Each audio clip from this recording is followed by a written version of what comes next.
महाविकास आघाडी 100% सत्तेत येणार असा विश्वास विजय वडेट्टीवार यांनी व्यक्त केला। महाविकास आघाडीला 160 ते 165 च्या आसपास जागा मिळतील असं विजय वडेट्टीवार म्हणतात। जनतेचा महायुतीला जनादेश आहे असं प्रवीण दरेकर म्हणाले। चांगल्या कामामुळे जनतेने महायुतीला स्वीकारल्याचं चित्र दिसतंय असंही दरेकर म्हणाले। महाराष्ट्रामध्ये महाविकास आघाडी 100% सत्तेमध्ये येणार।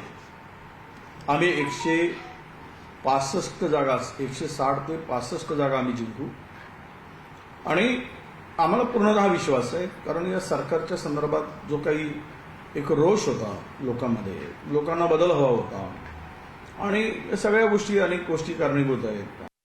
जसं मी आपल्याला म्हणालो, महाराष्ट्रातल्या जनतेने जो काही कौल द्यायचा आहे तो मतपेटीत सील आहे आणि त्यांनाही कळून चुकलंय की जनतेनं महायुतीच्या बाजूनं जनाधार दिलाय, सरकारने चांगलं काम केलंय आणि पुन्हा एकदा या ठिकाणी महाराष्ट्रातल्या जनतेनं त्यांना नाकारण्याचं आज चित्र उभं राहिलंय आणि मग उद्या पराभूत झाल्यानंतर काय त्याचं विश्लेषण त्याचं ग्राउंड तयार करतंय, त्याच्या पलीकडे काय नाही।